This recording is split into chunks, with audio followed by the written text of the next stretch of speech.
The results of the annual Global L&D Sentiment Survey are in, and some of the answers surprised the author, Donald Taylor. The one category of comments that's increased in the number of comments it attracts each year has been the resources category. In other words, people are finding it increasingly difficult to do their job. They haven't got the resources, they haven't got the people, they haven't got the budget, and that's something which is growing each year as other things fall away. And so the phrase that typifies that is, we're being asked to do more with less. Donald Taylor joins Da Vinci's Luke Kempsky and me to talk about the survey results. We'll hear about the greatest industry challenges, feelings about using AI, and a renewed focus on demonstrating the value of L&D. Next on Powered by Learning. Powered by Learning is brought to you by Da Vinci Interactive. Da Vinci's approach to learning is grounded in 30 years of innovation and expertise. We use proven strategies and leading technology to develop solutions that empower learners to improve quality and boost performance. Learn more at davinci.com. The 2025 Learning and Development Global Sentiment Survey results are now published, and joining us to discuss the findings and inspire your thinking about the future of L&D are Da Vinci CEO Luke Kempsky and the lead researcher of the Learning and Development Global Sentiment Survey, Donald Taylor. Don, thank you for joining us today. Yeah, welcome to Powered by Learning, Don. Great to be here. Don, start out by providing a brief background on you and also some background on the survey. Sure. I've been around for a while in learning and in technology. I've started programming computers in the early 1980s, switched to training, and have been involved in learning and development and technology ever since. Everything I've done pretty much in work has been around those things, and I've done pretty much everything you can do, from designing, delivering courses to setting up and selling companies and being the chairman of the board. Right now, what I do is I run the Global Sentiment Survey, and I do other associated research as well. I also chair the Learning Technologies Conference. That's the biggest conference of its type in Europe. That takes place in London, and I've done that for 25 years. I also work as a bridge within a company called Emerge Education. That's a VC company specializing in edtech startups in Europe. So everything I do still revolves around the learning technology space. And the survey's been out now, 12 years? 12 Talk a little bit years. about that and how you put it together. Survey's been going for 12 years, and it's a very simple idea. Rather than trying to ask people, what are you going to do this year, and asking them to jump through hoops to answer something like 20 questions, we have a very short survey. It has 5 questions. Initially, it only had 1. It now has 5 questions, only one of which is obligatory, and it runs every year. And the design is to get people to answer it in ideally less than 2 minutes, so we get a quick pulse check. What are people thinking about and feeling every year? Goes to something like 3,500 people in something like 100 countries each year. And we have great results in terms of being able, with those simple questions, collect a data set that we can predict what's going to happen each year, and we can watch trend lines evolve over time. It's really quite extraordinary you can get once you start accumulating several thousand points of data each year from several thousand people. Did you envision it to be an annual survey when you first developed it? And No. No, I first thought, this will be fun. I need to ask people what's going on. I just put it up on my website. In the old days, it was a blog, and I just put it up on the blog, and I didn't even think anything about it. But we got so much positive response. And to this first survey, I ran it again. And of course, you have 2 surveys. You can say, well, this number's gone up and this number's gone down. And then by the time I did the 3rd year, people wanted to pay me to speak about it. And I thought, well, this is fun and it's making me money. I'm going to keep doing it. There you go. Here we are. Yeah, and you're writing the history of learning technology every year. Yeah, that's true. Yeah, so when you picture the readers or the other researchers who look at your study, what do you hope that they get out of it? And what kind of actions can they take based on it? You know, I do ask people how they use the reports and what they make of the survey, because the LinkedIn publication of the results always gets a lot of traffic. And the greatest use people make of it is to use it as a prompt to consider what they should be doing. So it's not so much providing answers as data-based stimulation to questions. And it makes people think, well, if this is happening, what should we be doing in learning and development? Now, it doesn't mean that people are slavishly following what other people are doing. So just because everybody says this or that is hot doesn't mean people feel they should do the same thing. But it does prompt them to ask, Why is this going up? Why is this going down? Why is this suddenly so popular? Should we be considering it? Where are the caveats? Where's the hype? And it makes people think about those things. And it's often used as a stimulus by training departments to work out what sort of things they should be considering in the year ahead. Yeah, that's perfect. So now that you've been doing it annually, do you predict before you send it out each year, like what you think's going to happen? And then, as you're looking at the most recent results, any surprises in there for you? I try to stay clear of predictions because I'm really not very good at them. And honestly, I did that this year. Last year, AI jumped to the top of the table that everyone was saying was going to be hot. Now, that wasn't a surprise. What was a surprise was just how massive the support for it was. Previously, the largest vote we'd had for anything in the history was 13%. AI attracted 21.5% of the vote, of all the votes that are collected. Now, I looked at that and I said, well, this is unprecedented. We've never had anything leap this high before. It can't happen again. I predict AI will fall in the 2025 results. And of course, I was wrong. It went back up again. And it goes to show the folly of predicting future performance on past performance when past performance is unprecedented. If something smashes all the records, don't expect it's suddenly going to behave normally next year. That's my lesson I take from that. And I guess, beyond the research, what kinds of things do you think are happening where learning and development departments and practitioners are really starting to integrate AI into their practices and their operations? I did 3 other reports in the past 12 months, roughly, with Egla Vinauskaite, who's a very smart Lithuanian woman living in London who's a great collaborative worker. And we looked at exactly that. What are L&D departments doing with AI? We discovered that initially they weren't doing very much. They were talking about it, but within 12 months, they'd moved to doing things with it. And there are 3 different buckets that we put them into. So one is using it for internal efficiency. One is using it for point solutions, so trying to help customer call centers, for example. And one for integrating AI across the use of L&D across the business. But those transformational business-wide use cases are very few and far between. Mm-hmm. Even the point solutions are quite rare. Mostly L&D is using this stuff for increased efficiency internally. I think there's a problem with that because we found in our research that there was no correlation between using something for improving your efficiency to then evolving and going on to use it in more mature ways, for example, to support a particular department in what it was trying to do in depth. Rather, there were different drivers that drove to success in using AI for a point solution or for business-wide transformation. It didn't have much to do with, for example, using it to create content faster. Excellent. And I know over the last multiple years, you've seen a lot of higher scores for data-related items and how they are impacting L&D. Do you believe that kind of shows a big shift that's happening over time? It's more of a permanent shift. And do you see any correlations with the AI item as well? Yeah, that's a great question, Luke. And the answer is yes.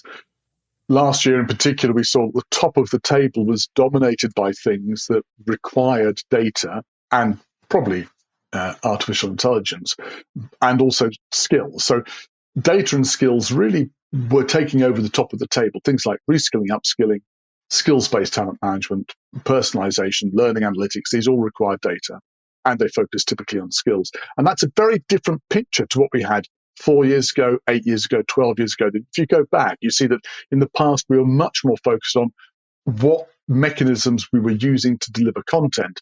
Now it seems there's more of a shift towards understanding the fundamentals of what makes up the skills base, the talent base of the organization. But we have to bear in mind that this is a non-representative sample. So the people we query are people, we go out and we invite people by email, we invite people by social media and direct messaging to participate. And that means the people we've got answering this survey are people who are naturally excited about what's new in learning and development. It's not the broad breadth of L&D. So to answer your question, does this indicate a change in L&D as a whole? I don't know. the people who answer this survey are the people who are at the innovator and the early adopter part of the Everett Rogers innovation curve. I believe that some of those things that they're excited about will transfer over to the early majority, be more widely adopted. That happens. We've seen it happen with mobile delivery, for example, and with other things. Will this view be adopted more widely? I don't know.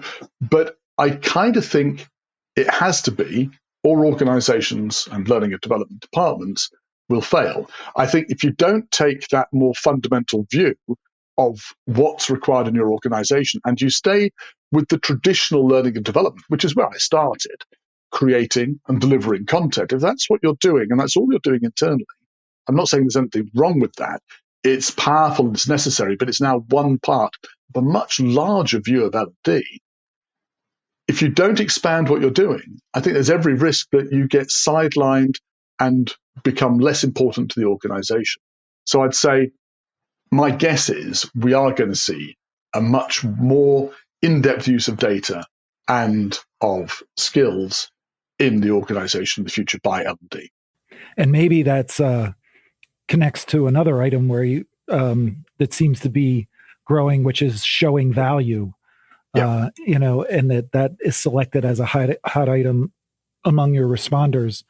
Do you see kind of an integration, I guess, of a lot of the different hottest items? The showing value thing is really interesting. Looking back at the research, I've come to the conclusion that 2024, we suffered, and it wasn't just learning and development, but I think generally we suffered what I'm calling an AI shock. I think people were bombarded with stuff about AI since the launch of ChatGPT, and the survey for 2024 would have been something like 14 months after the launch of ChatGPT. So people had had a relentless amount of stuff coming into them about it, and they were, frankly, paralyzed by it. They were overwhelmed.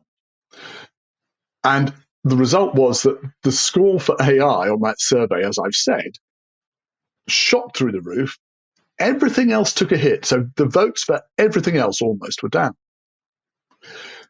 This year, okay, the vote for AI went up, but there was also a sense of what I'm calling AI recovery. So that people, having had the shock, came back to what they thought was important. And there are three options that people can choose in their list of things they can choose on this survey. They are consulting more deeply with the business, showing value, and performance support. And the idea, I think, is that you consult with the business to see what's wrong, you do something to support performance, and then you show value afterwards. Well, we did this and it worked. These three options on the survey behave very differently and predictably differently over a period of 5 years than any other option. They are parceled together in people's minds. People see them as being a coherent whole, and they vote for them in the same way, and they behave differently. Last year, they took a big hit like everything else, and this year, they bounced back. They were the only things to bounce back. That tells me that this year, people are returning to something they think is very important, and that thing is showing the value of what they do. Now, you have to ask yourself, why? Why is showing the value of what we do so important? I think this year, bluntly, people have been excited by AI, but also scared by it. I think there's fear there. AI may well be coming for my job. I think people are right to be afraid of it. It also has a great deal of potential. So I think the idea is, look, it's a huge change. Let's be sure we make the most of it, and let's show value as a result. Yes, that too. I would imagine, when you look at all of the hot items, I mean, it's not like any of them have gone away, right? There's still a presence of all of them. So, to focus how you make decisions among all of the different options really comes down to showing value. It comes down to having a strategy for taking what you're doing and integrating with what technologies are available in order to demonstrate value and improve performance. And that business of demonstrating value came up in the challenges question as well, because the other key question we ask is, what's your challenge this year? And definitely people were finding two things there. One was they needed to show themselves as being part of the talent strategy for the organization. And the other thing is I take all the words people put into that free text answer, which is it's like 30,000 words. It's like a complete book. And categorize the comments, and the one category of comments that's increased in the number of comments it attracts each year has been the resources category. In other words, people are finding it increasingly difficult to do their job.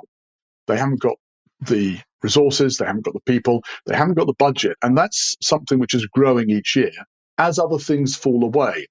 And so the phrase that typifies that is, we're being asked to do more with less. So when you've got that on the one hand, and you've got the I want to hit the strategy piece on the other hand, you're absolutely right. Behind all that is this sense of I better show some value, because if I don't, I've got a risk that my budget's going to be cut further. So, Don, with the strategy, skills, and talent kind of overtaking technology as the top concern, what does this say to organizations, and in particular L&D leaders, about how they can navigate those challenges? Well, I shouldn't go beyond the data. The data tells me people are concerned about it. It doesn't tell me anything about what they can do about it to overcome the issue. But let me speculate. So my view on this is that, and I make this comment based on, as I say, decades of being in this field and talking to people who I regard very highly as practical CLOs. How do you show that what you're doing is valuable? How do you make sure you're seen as more than just a subsidiary fulfillment house, but something that's essential to the organization?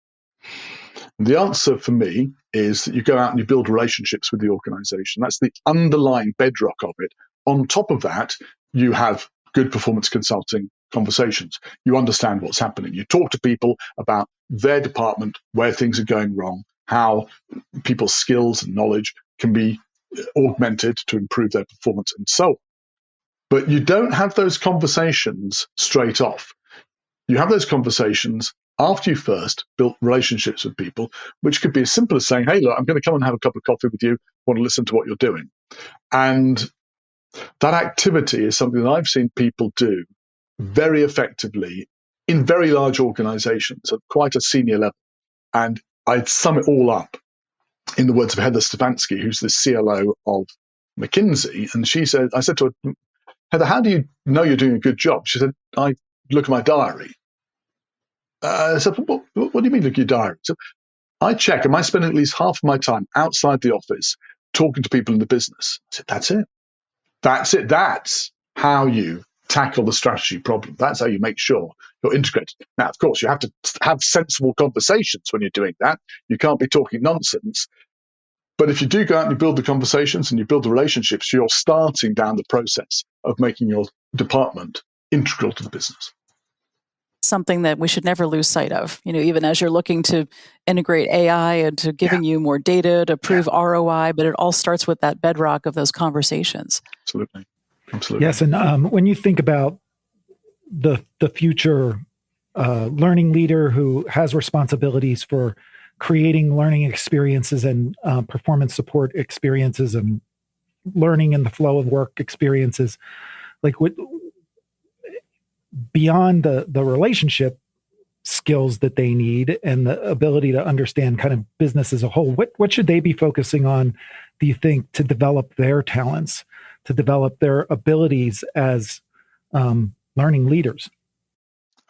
Such a good question. And so often we look at that question as if it's a natural extension of what you're already doing. So, well, if you're a training manager, just do lots more training, managing, and do it better. That is not the way you get to be a strategic learning person.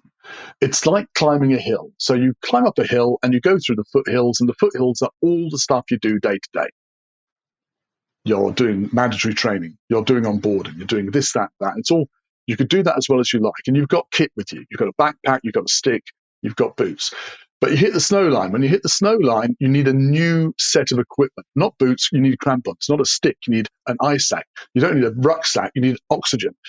Those things you don't get in the foothills. You need a new bunch of kit when you get to the snow line. And those things are things nobody teaches you when you're doing a training management job. It's a whole lot of new stuff. I would include, obviously, performance consulting. I would also include understanding the world beyond the organization, the wider world. What effect does demographics go to have on your organization? If you're in the Western world, demographics are shifting dramatically. How's that going to affect your organization? How's immigration going to affect it? How are energy costs going to affect it? These are all big questions which typically people think have nothing to do with L&D, but I can guarantee they're going to affect your business. Tariffs, how are they going to affect your business and the skills your organization needs for the future? I think some of the best things you can do if you want to be a learning leader of the future is go out and buy a copy of the Financial Times or the Wall Street Journal, or listen to the news and get an understanding about what it is that's happening outside your business that's really going to affect it. Have a well-formed, justifiable opinion. Take that into some of your conversations. People will start looking at you in a different way. You're not the person who delivers that training anymore. You're the person who's got the same sort of strategic insight that they've got and are having the same difficult conversations they're having. You might get invited into some more conversations. Yeah, really good advice, Don. Talk a little about the future of the Global Sentiment Survey. I know you want to keep it consistent year after year, but do you see evolving it in any way, tweaking different things? Yes. Obviously, this is a whole now 2-hour podcast if I think about what I'm going to do in the future with this thing. But there are two key questions. Don, are you going to have AI on this list of options people can choose from in the future? Because it's a bit like saying, oh, look in your kitchen. You've got a microwave, you've got a fridge freezer, you've got a dishwasher, and you've got electricity. Which one do you think is most important? And of course, the answer is electricity, AI, right? Mm-hmm. It's been a real privilege to have had AI on our survey since 2017 and be able to witness from the inside this tornado of sentiment change. And it's like, I don't know, it's like a biologist discovering a rare species on an island somewhere, okay? But I have to be realistic. AI is going to be top of this table for the next 10 years, probably, if I leave it there. So am I going to keep it there? I'm going to keep it there at least one more year. After that, I'll see, because I want to just be able to witness the turning point, and then I might change some things. The other key thing is, right now, I don't know how people voted year to year. I had 3,500 people. They seem to vote predictably in different ways, and that's fascinating. But what I'd really like to do is go to core groups of people and say, now, look, I know you voted on the survey last year. I see you voted this year. And I can do two things. Firstly, from your data I can look at how that vote reflects patterns in different industries. So, for example, I can say they work in manufacturing or in pharma or something else. That's one thing. Mm-hmm. But I could also go to the people and say, look, I see you're one of a group of people that shifted their attention from X to Y. Why is that? Now, if you can then have those conversations, you get a lot of really intricate, interesting information about why things are changing. It's not just me speculating from my desk in London. We go out and have a conversation with the world and see what's changing. I would love to do that. And that's my plan for the future. You don't like predictions, you said. No, don't ask me for a prediction. So you don't want to give a prediction for 2026? Come on. Let's have it. Come on.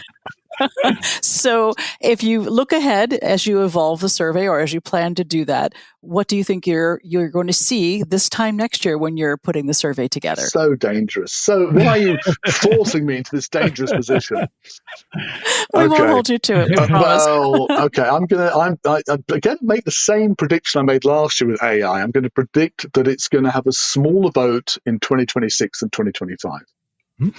And the reason for that is that I noticed that the USA, which generally leads on sentiment around technology, dropped its vote for AI by nearly 4%, which is, in terms of the survey, a huge amount.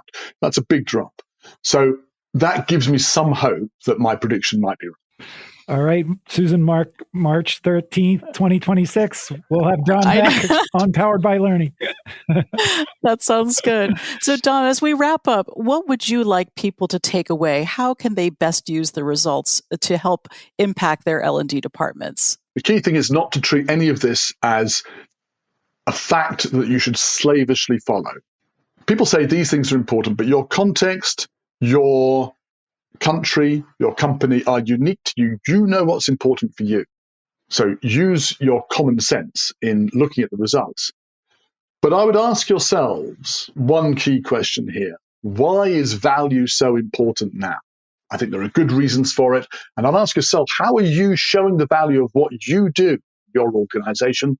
And if you're unsure about it, network with your colleagues and your peers, find out what they're doing.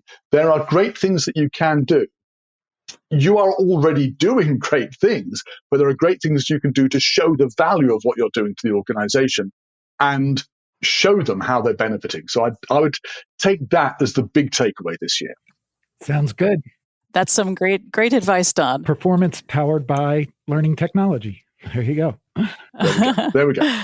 And Don, we'll be sure to put a link to the results of the survey in the show notes, as well as some of the other resources that you have up on your website. Thank you so much. Great talking to you, Don. Great to be here. Take care. Thank you. I look forward to seeing you again to check my predictions next year. Thanks to DaVinci's CEO, Luke Kempsky, and our guest, Don Taylor, for joining us today to talk about the L&D Global Sentiment Survey. If you have a suggestion for a topic or guest, please reach out to us at poweredbylearning@davinci.com. And don't forget that you can subscribe to Powered by Learning wherever you listen to your podcasts.